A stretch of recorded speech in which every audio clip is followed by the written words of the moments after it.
Right now on a special edition of To The Point, celebrating Asian American and Pacific Islander heritage. Over the next 30 minutes, we're exploring what Sacramento's Japantown used to look like. We used to run around all over. We used to play hide and seek till 9, 10 o'clock. How one Chinese American veteran found community in America during World War II.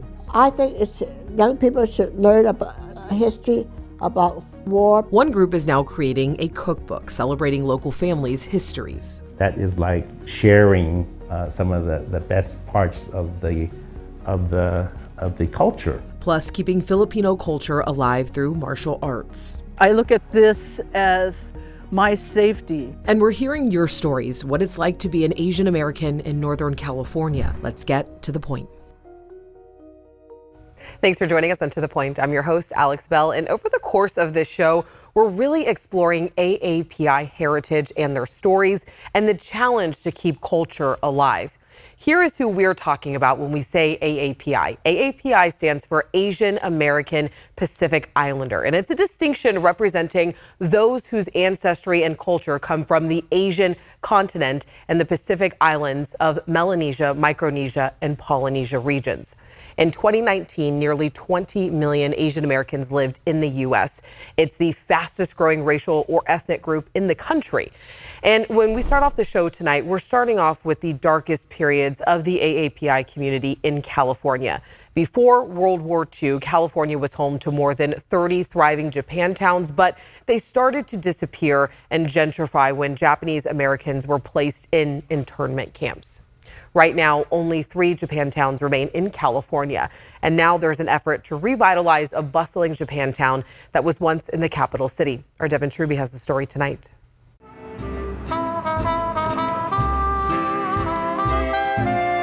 This is what Sacramento's Japantown looked like in 1940. It was a vibrant community located along 3rd, 5th, L, and O Streets. It was Amiko Amy Kamikawa's Wong playground. I grew up right in Japantown, which is on 4th Street. It was so safe. I used to run around all over. We used to play hide and seek till 9, 10 o'clock. But Japantown became a ghost town. Amiko remembers the exact moment the first tragedy struck. My brother was just about to buy a house. He went to see the house on Saturday, and he was going to sign the paper on Monday, and the war started on Sunday. So, of course, we didn't buy a house. Sunday, December 7th. Attack on Pearl Harbor, a surprise airstrike by the Japanese Navy against the United States Naval Base in Hawaii. The attack had a huge impact, especially for Japanese Americans in the United States. Just 2 months later, Japantown in Sacramento was cleared and residents were forced to go into internment camps.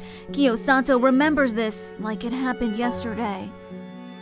25217C was my number. I'll never forget it. It's not on here, but it's tattooed in my brain. Taken to the internment camp in Poston, Arizona. I just broke down and cried when that train started to move. And I said, nobody's come to save us, nobody cares. What Kyo remembers most is the heat, over 100 degrees, and passing out. I thought I had died because everybody was laid out on this cot, and I still wonder how many of us didn't wake up. And no privacy when using the restroom, no stalls, no separation by gender. They wore paper bags over their heads for a sense of privacy. At 100 years old, I still have PTSD from this, toilet thing. How had Japantown changed when you got back? Well, there was no Japantown. In those days, the first generation couldn't buy home property, so their sons or somebody bought properties. After the war, Japantown in Sacramento was able to return, and the Buddhist church that sectioned off its gym played a big role by giving families a place to stay. And what made Japantown thrive is the fact that families lived there. Our businesses were there. It was a day and night place. But then, For the second time, Japantown would be forced out of its own community, unable to own property and make repairs upon returning due to government-sponsored mortgage redlining policies that prohibited loans in racially integrated neighborhoods. Miriam remembers the issues her family faced when they had to move because of the redevelopment. And we were not allowed in this area. But all the city saw was a high concentration of people of color, who they considered too risky to invest in. The area was labeled a slum, blighted, which allowed the city to cut revenue to the area. It was bulldozed for the capital redevelopment project.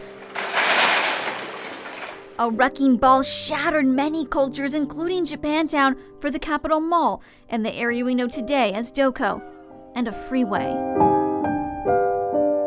They didn't have the gathering places to go to. Amiko says it was a loss of independence for her mother because she couldn't go to an English-speaking store by herself. Well, it was kind of sad because the older folks naturally, they didn't speak English. So naturally, Japantown was perfect. You know, we had grocery stores, we had banks. I'm here on 10th Street in the heart of relocated Japantown. Hundreds of businesses down to a handful, like Osaka-ya, trying to keep history alive. Historical remnants remain, like the Wakanora sign, even though the restaurant is no longer here. Linda Nakatani and her family have been carrying on the Osaka-ya name since 1963. Originally on the corner of 10th, where you can still see their faded sign, they bought the historic Senator Fish Market. And Senator Fish retired that year, so my dad said, is it okay if we buy your Senator Fish? And that's how we ended up coming here in 1997. Keeping a Japantown storefront alive and well for over 60 years, passing on the tradition to her sons and even me for the day. Yeah, that one's really good. I'm pretty sure 95% that they will take over. It is a lot of work. Besides the businesses on 10th and W, one of the only remaining buildings from Japantown is the Nisei Barber Shop and Veterans of Foreign Affairs Hall, which makes it the perfect home for the rebuilt Japantown Sacramento group to meet. All of Japantown was gone, except for the Veterans Hall that we're standing in today. Kobe and Jamie Katsunyagi started the movement to revitalize Sacramento's Japantown. It all started with Jamie researching their family history, then realizing they have nothing to show their children. Kobe's great-grandfather immigrated from Japan and owned a print shop in the heart of Japantown. Because my generation, we weren't really even taught anything about it. You know, it's not something that they really talked about. The group consists of prominent Japanese Americans in the community, like Sharon Ito, former ABC 10 anchor, and this is one of their monthly strategy meetings. The dream to reclaim the heart of Japantown, the 301 capital, which is currently just a plot of grass. While the group wants to reincarnate Japantown on that land with restaurants and shops, they're also being realistic that it could be purchased and developed. We're looking at either, a memorial for Japantown, all the way to maybe partnering with the city or with a developer to, bring in a cultural center, museum. 80 years later, we asked the Katsunyagis, why push to revitalize now? I think it's important now for many reasons. The history is almost gone. The survivors and the storytellers are almost gone. And I'm afraid that this history will be lost. If you want to help the cause, the Rebuild Sacramento Japantown group does have a Facebook page, and they say that everyone is welcome to join and help them rebuild the vibrant community. You can also head over to abc10.com for all the details. While the incarceration of Japanese Americans still makes headlines today, World War II means many different things to the AAPI community. And we want you to meet Ruth Chan Jang. She is Chinese American, more than 100 years old, and is one of the few surviving World War II veterans in the Sacramento area. And Ruth, she served in the U.S. Army Corps at a time when many women supported in the war effort on a volunteer basis. And she recently reflected on the contributions of the Asian American community during the war. I think young people should learn about history about war because there's a lot of death.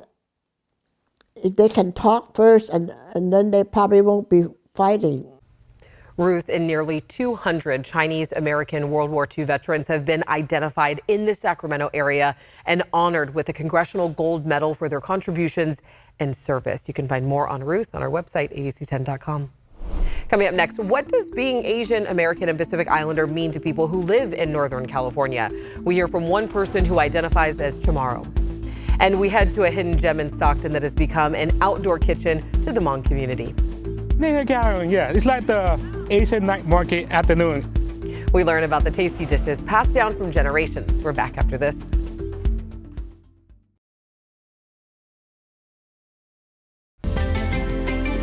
Welcome back. We are celebrating Asian American and Pacific Islander Heritage Month here on To The Point on ABC 10. And the month of celebration began actually back in the 1990s. The U.S. Congress put it on the calendar, and the month of May was chosen as a way to commemorate the arrival of the first Japanese immigrants to the U.S. There is a lot of diversity of nationalities and ethnicities within the AAPI label. The term Asian American unifies multiple communities, underscoring their shared American identity. But each community is very different. So all month long, AAPI community members have shared just a little bit about their cultures and histories with us here on ABC 10. So Claire, who is Chamorro, shared about important values in her culture that she has carried throughout her life. Hi everyone, my name's Claire Tyrone Joker-Swite. I'm on Nisenan territory, or Sacramento, California, and I'm Chamorro.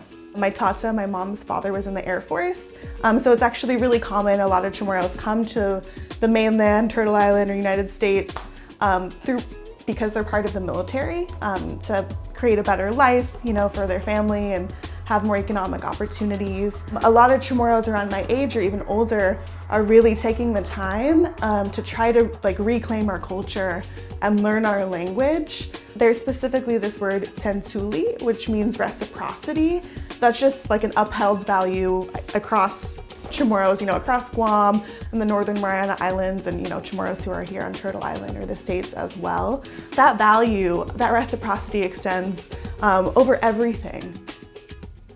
If you want to hear what other people had to say and share about their AAPI heritage, you can find our full article on abc10.com/race and culture. We also have a bi-weekly race and culture newsletter where you can get our top stories of the week. You can sign up at abc10.com/email. Coming up, food is the ingredient that brings many families together, and now a Sacramento nonprofit is hoping to capture its importance.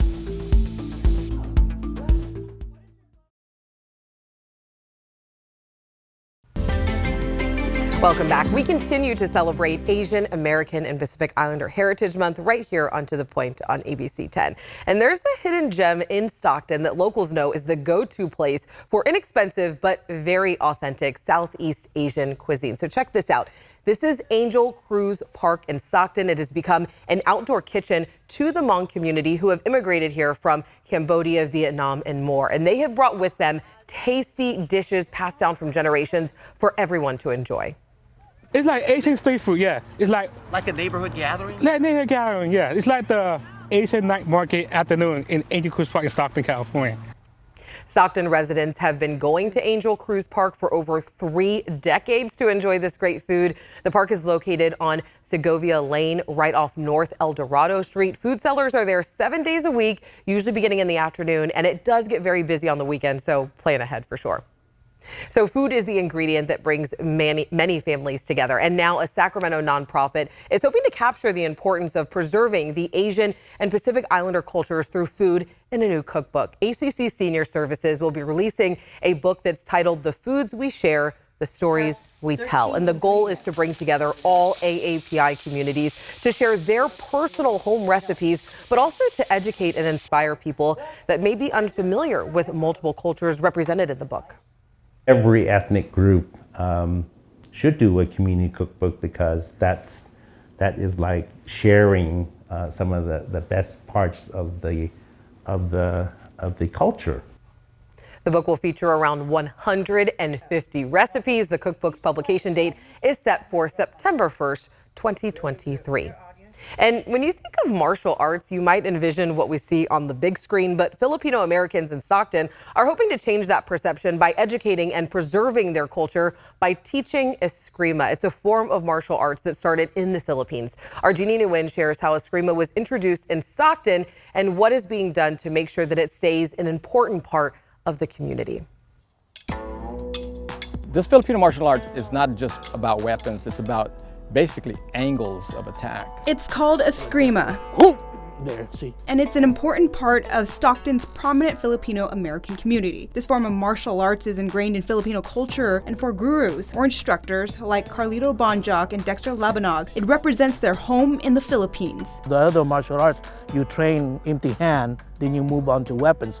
With us, it's different. We train with the weapon first. Then you start translating some of those movements to empty hand. But the way it was brought to Stockton can be traced back to the 60s through a man they call Grandmaster Leo Giron. Labanog says Giron was introduced to eskrima in the Philippines before coming to the United States. After coming to the States and serving in World War II, Giron felt pulled to bring it to Stockton following a tragic event. He always refers to the nurse stories in Chicago. In 1966, 8 Chicago student nurses were killed, some of them Filipino. Richard Speck was convicted for the murders. It was because of this crime that inspired Giron to bring eskrima to Stockton. That story resonated with Michelle Joven. I'm 66 years old. I'm a prime candidate. And she can't help but wonder what would have happened to those 8 nurses had they had some sort of martial arts training. If women would just learn to just fight with something like this, because you can do a lot with something on these ends. That's one of the things I carry around with me because I am not going to be a victim. In an effort to continue to keep this Filipino tradition alive, the nonprofit organization Stockton Multi-Style Eskrima was formed, encompassing the original teachings of Giron's style. He would tell us about utilizing weapons that were readily available that they use every day, which was the long bolos and knife-cutting tools. Once Giron passed in 2002, the goal of the nonprofit was to continue his legacy for generations to come. Young kids, the generation after and the several generations now after that, they have no connection. Their connection to our culture disappears. And so this is one thing that they can grab on. Today, Bonjoc continues to teach. He's the founder of Matasay Baguio, teaching his own specific style of eskrima. It's a challenge he takes on even after losing the ability to use his legs. I couldn't participate in a lot of sports, but for some reason I was able to do eskrima, and it improved my balance. Eskrima classes are free to this day, and it's important it stays that way, especially as crime in Stockton continues to rise. The way Stockton is right now, I think a lot of major cities also, there's a lot of potential to be a victim. Everybody should learn some kind of self-defense. And while a majority of the focus of eskrima is self-defense, the most important aspect of this is the preservation of the rich Filipino culture. I'm proud of that, because it's part of my heritage. This is my city, this is my town. I live here, and I get to represent it. We still teach good eskrima here. To make sure eskrima classes remain free, the organization holds an annual crab feed, and it raised $10,000 this year. And all that money goes directly to funding classes and, of course, equipment. Coming up next, rooted in tradition, how a Japanese-American family in Lodi is still growing local wine 3 generations strong. And we're featuring AAPI families throughout the month. We spoke with Kellen Lohr, one of our very own photojournalists, about what it means to grow up Hmong American in Sacramento. Hello, my name is Kellen Lohr. I'm a filmmaker based out of Sacramento, born and raised, and I'm Hmong American. I think for me, one thing that's unique growing up Hmong American is just the community. Growing up, my family, they tend to stay close to each other geographically. So for example, I have a lot of family out here in Sacramento, and when we get together, like the whole family shows up, and it's always nice to know that, you'll always have, family to lean on for support. AAPI Heritage Month, to me, I feel like it's a month to recognize the diversity within the Asian American, or just the Asian umbrella. There's so many of us, it's a good month to sit down and just reflect on who we are and just remember who we are as well.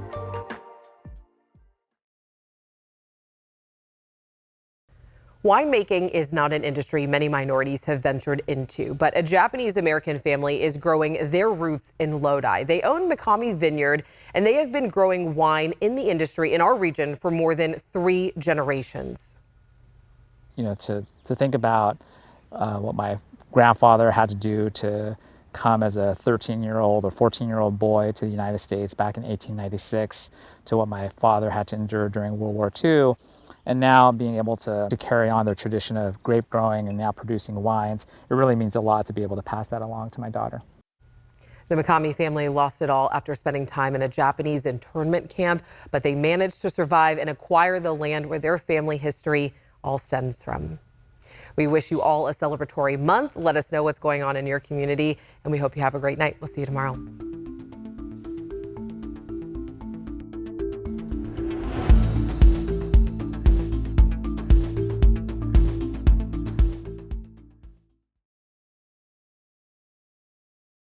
Hey, it's Alex. Just wanted to say thank you so much for watching.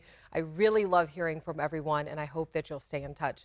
Reach out to me on Facebook at AlexBellTV, or you can email me at tothepoint@abc10.com, or you can even send me a text message at 916-321-3310.